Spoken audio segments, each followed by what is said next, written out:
वृंदावन में एक गरीब ब्राह्मण रहता था। वह बांके बिहारी से असीम प्यार करता था।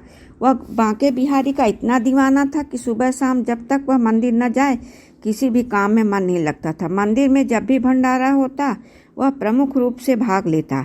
एक दिन ब्राह्मण की बेटी की शादी तय हो गई थी। जिस दिन ब्राह्मण की बेटी की शादी तय हुई उसी दिन ब्राह्मण की बांके बिहारी के मंदिर में भी ड्यूटी लग गई। ब्राह्मण परेशान हो गया। वह करे तो क्या करे, बेटी की शादी भी जरूरी है और बांके बिहारी की आज्ञा भी ठुकरा नहीं सकता। ब्राह्मण ने सोचा कि अगर यह बात वह अपनी पत्नी से बताएगा तो उसकी पत्नी नाराज हो जाएगी।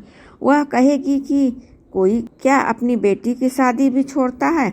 एक दिन अगर तुम भंडारे में नहीं जाओगे तो भंडारा रुक नहीं जाएगा, कोई और संभाल लेगा, लेकिन बेटी की शादी दोबारा तो नहीं होगी। ब्राह्मण परेशान हो गया था और वह जानता था कि कुछ भी हो जाएगा उसकी पत्नी उसे भंडारे में जाने नहीं देगी, लेकिन उसका मन नहीं मान रहा था। वह अपने बांके बिहारी से नजरें नहीं चुरा पा रहा सकता था। बेटी की शादी के दिन ब्राह्मण अपने घर में बिना बताए चुपचाप समय से पहले ही मंदिर पहुंच चुका था। मंदिर में जाकर प्यार से सबको भंडारा खिलाया और शाम को ही जल्दी से घर वापस पहुंचा, क्योंकि बेटी की शादी में भी पहुंचना था। लेकिन ब्राह्मण को पहुंचते पहुंचते देर हो चुकी थी और बिटिया की शादी होकर बिटिया की विदाई भी हो चुकी थी। वह घर पहुंचा तो उसकी पत्नी उसे बोली, चाय लो, बहुत थक चुके होगे। सोचने लगा कि घर वाले कोई भी उसे डांट नहीं रहे हैं और न ही परिवार के कोई भी सदस्य उससे कोई सवाल कर रहा है कि वह शादी में नहीं था। फिर भी पत्नी सही से उसे प्यार से बात कर रही थी। ब्राह्मण ने भी सोचा, क्या गड़े मुर्दे उखाड़ना है, जो हो गया सो हो गया, अब प्रभु की इच्छा। पत्नी अगर प्यार से बात कर रही है इससे अच्छी बात क्या है।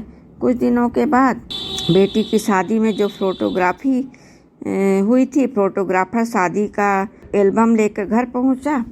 ब्राह्मण सोचा, इस शादी में तो शरीफ हुआ ही नहीं था, चलो एल्बम देख लेता हूँ बेटी की शादी कैसे हुई थी। मगर यह क्या, वह तो देख रहा है इस शादी में हर जगह उसकी भी तस्वीर है।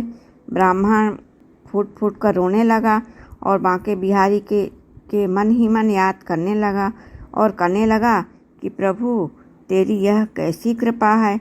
अगले दिन बांके बिहारी के मंदिर गया और मंदिर में जाकर खूब रोया और बांके बिहारी से कहने लगा, चाहे कुछ भी हो जाए अब मैं तुम्हारा नियमित सेवा करता रहूँगा।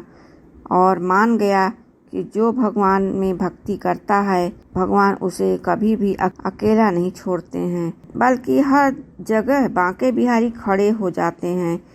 इसलिए भक्तों, हमें चाहिए कि हम भी ऐसे ही दृढ़ प्यार और भरोसा अपने भगवान और गुरु पर रखें। भगवान हमें कभी भी गलत नहीं होने देंगे। भक्ति में ही शक्ति है। यह कहानी हम भक्तों के लिए एक प्रेरणा स्रोत है। जो भक्त अपने प्रभु के लिए हर समय सेवा में तैयार रहता है उसके सब काम प्रभु अवश्य बनाते हैं। बोलो बांके बिहारी लाल की जय।